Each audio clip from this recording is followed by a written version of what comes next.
Bush recibió uno de los peores mensajes en la historia de Estados Unidos. I knew that this was not a coincidence. I thought about what I would say. I opened the door to the room, came in.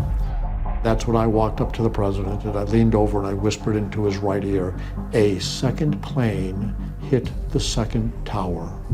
America is under attack."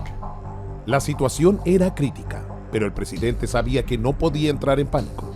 Estaba frente a niños que, emocionados, tenían a la máxima autoridad del país en su salón.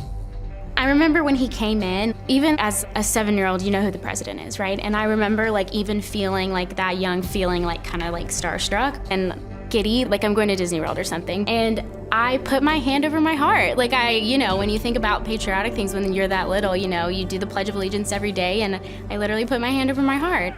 La situación estaba descontrolada. El centro de Nueva York se estaba incendiando tras un terrible ataque. Pero George Bush no podía hacer nada más que mantener su templanza.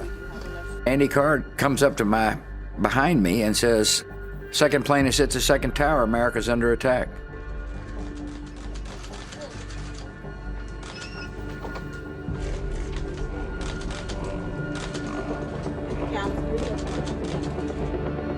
And I'm watching a child read.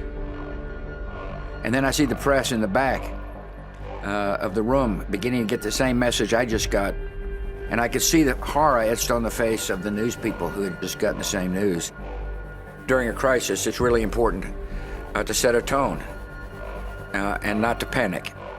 And so I waited for the appropriate moment to leave the classroom. I didn't want to do anything dramatic. I didn't want to, lurch out of the chair and scare the classroom full of children. And so I waited. Su posición corporal cambió por completo al saber las noticias. Se veía desconcentrado, pero no quería alertar a nadie. I was studying him intently, and his mouth was kind of drawn and tight, and there was for just a brief moment, sort of a startled look in his eyes, and also a weightiness to him, if you will. I could tell he was really focused on trying to get through that event. Y es que claro, mientras él se mantenía calmo frente a los niños, el terror reinaba en las calles del centro de Nueva York.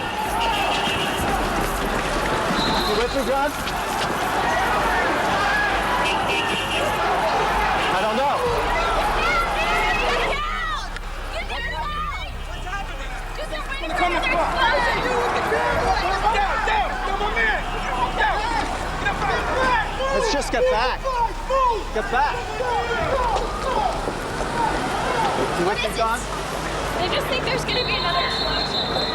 El mundo presenciaba un acto que podía ser considerado como una declaración de guerra. Y George Bush no tenía mucho que hacer, más que mantenerse calmado frente a todo. You're literally seeing the mindset of the President of the United States play out on TV. Everything about what he thought he was about as a president is changing right in front of you. We hear about the great wartime leaders, Churchill, Roosevelt, others, days, if not weeks, to process and gird themselves for what was ahead.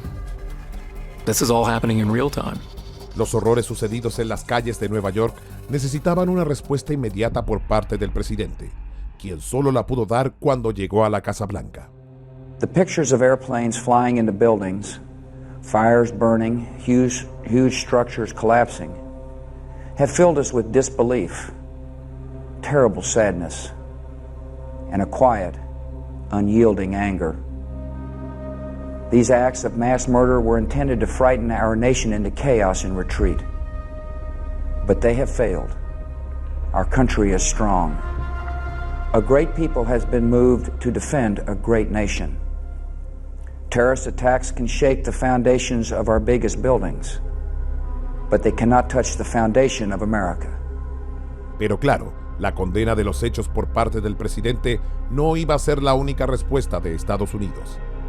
Y es que aquí fue cuando la figura de George Bush pasó de ser el hombre calmo que recibía las noticias frente a un salón lleno de niños a ser un mandatario que iniciaría una guerra. My fellow citizens, at this hour, American and coalition forces are in the early stages of military operations to disarm Iraq, to free its people, and to defend the world from grave danger. On my orders, coalition forces have begun striking selected targets of military importance to undermine Saddam Hussein's ability to wage war.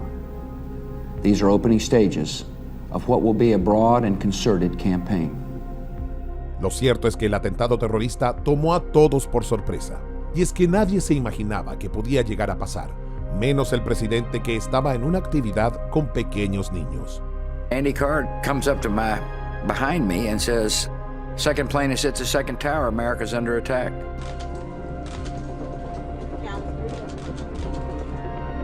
And I'm watching a child read. And then I see the press in the back of the room beginning to get the same message I just got.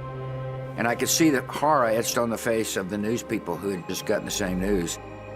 During a crisis, it's really important to set a tone and not to panic.